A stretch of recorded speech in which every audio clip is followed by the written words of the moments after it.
Hey everybody, movie fan Z here. So I just got finished watching the 2022 Elvis movie. So basically, this movie tells the story of Elvis, starting in when he was younger and more focusing like getting his start in the 50s and becoming a rock and roll star and a movie star.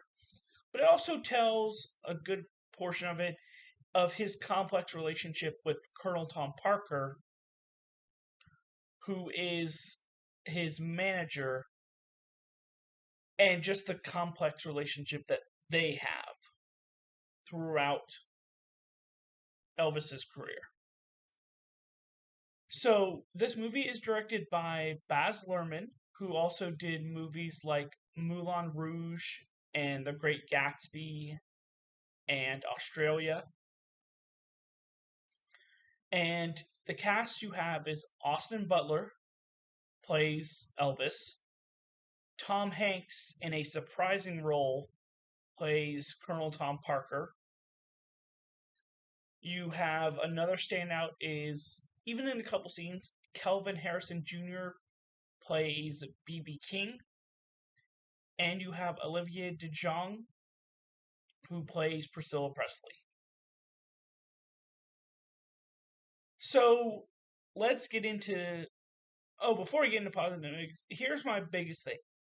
I've never been a huge Elvis fan. I've always, to me, he was like the Beatles in terms of, I always found him a little overrated.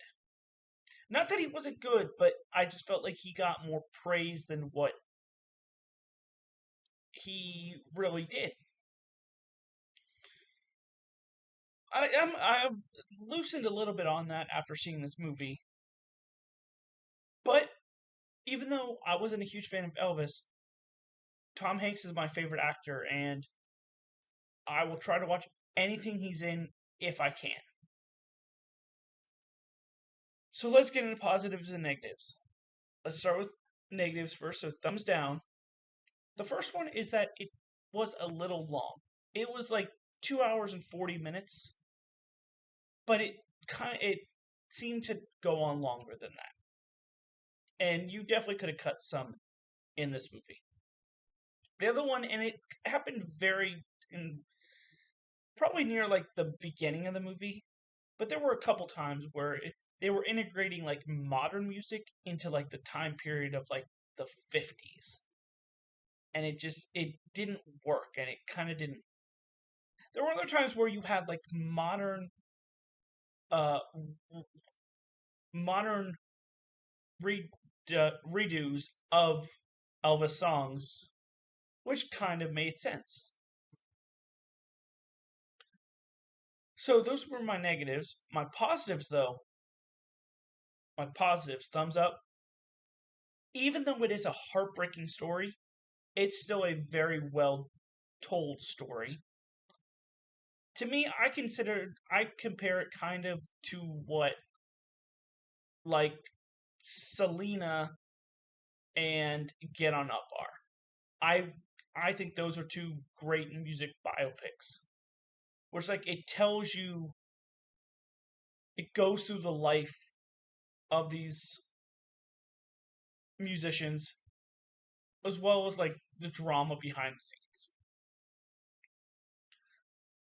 So there's that, but also performances. I think the main performances that I mentioned are very good, especially Austin Butler. Now, before I do ratings, let's talk. To me, this movie could get a lot of nominations, and all the people that I mentioned, I would love to see get nominated. I think Olivia could definitely get nominated. I think should get nominated for supporting actress for Priscilla Presley. Austin Butler, I think, is hopefully he's one of the front runners, best actor. I could.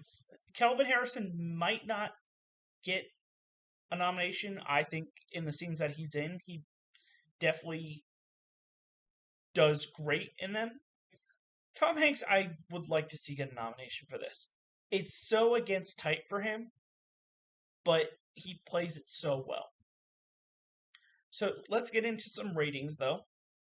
The lowest it has is 64 on Metacritic, and then a 7.4 on IMDb, and a 77 on Rotten Tomatoes. I'm going to go about in that range, but a little higher. I'm going a 4 out of 5. Again, I was not expecting to like it as much as I did, based on it's about Elvis, and like I said, I'm not a huge fan of him. But this was a very well done movie. Also, talking about nominations, I would like to see a nomination for director and screenplay and costumes. So, but that is my review for 2022's Elvis. Come back next time for another review. This is Movie Fanzy signing off. Have a good night.